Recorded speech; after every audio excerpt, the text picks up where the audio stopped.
আসসালামু আলাইকুম। কেমন আছেন সবাই? আশা করি খুব ভালো আছেন। আলহামদুলিল্লাহ আমিও খুব ভালো আছি। চলে আসলাম নতুন একটি রেসিপি নিয়ে। আজকের রেসিপি হাঁসের মাংস রান্না। হাঁসের মাংস রান্নার জন্য প্রথমে আমি হাঁসের চামড়াটাকে পুড়িয়ে নিচ্ছি। এতে করে হাঁসের গায়ে যে ছোট লোম থাকে সেগুলো পুড়ে যাবে আর থাকবে না। একেবারে বেশি পোড়াবো না।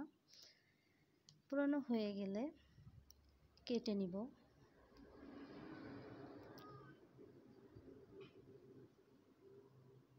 এরপর মাংসগুলোকে ধুয়ে পরিষ্কার করে নিব।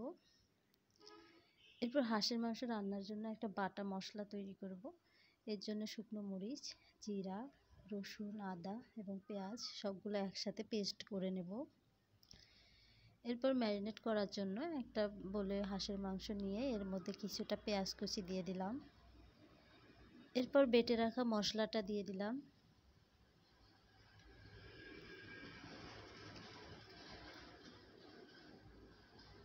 এরপর এখানে হলুদ গুঁড়া দিয়ে দিব,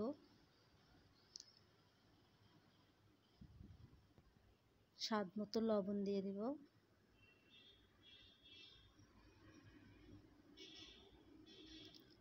গরম মশলার গুঁড়া, ধনিয়ার গুঁড়া,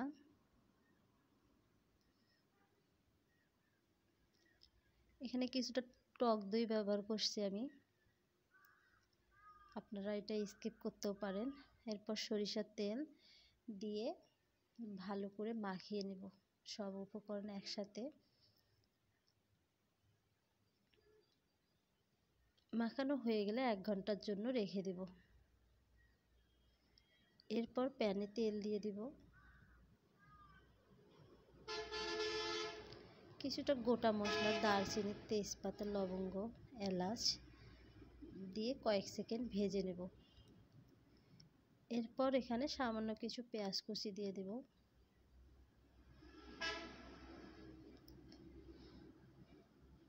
ম্যারিনেট করা মাংসটা দিয়ে দিলাম। চেষ্টা করবেন একবার এভাবে রান্না করার, খুবই ভালো লাগে। নেড়ে চেড়ে নিচ্ছি। নাড়াচাড়া করে রান্না করে নেব মিনিট 5।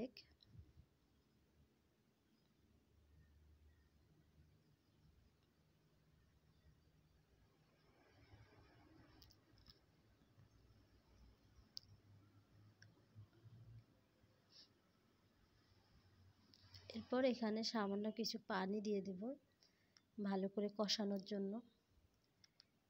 এরপর ঢাকনা দিয়ে রান্না করব আরও 6 থেকে 7 মিনিট।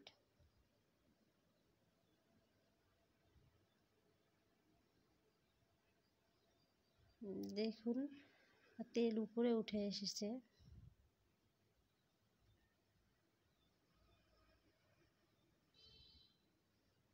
কিছুক্ষণ আরও ভালো করে কষাবো।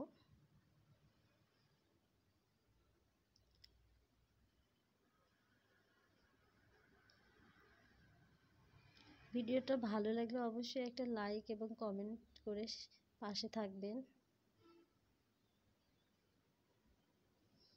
এরপর ঝোলের জন্য গরম পানি ব্যবহার করছি আমি এখানে।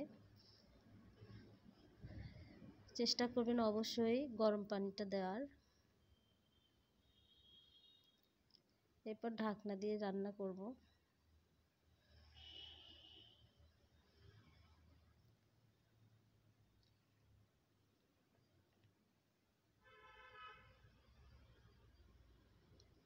হাঁসের মাংস কার কার পছন্দ কমেন্ট করে জানাবেন। এখানে কিছুটা ভাজা জিরার গুঁড়া দিয়ে দিলাম।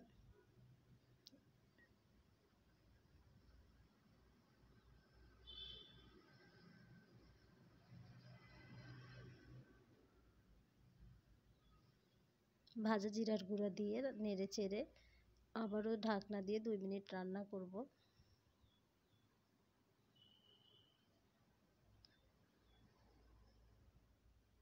রান্নাটা আমার প্রায় হয়ে এসেছে।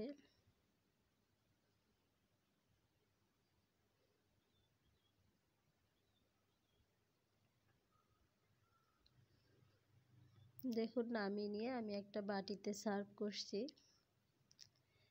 দেখতে কতটা সুন্দর হয়েছে, খেতেও অসাধারণ।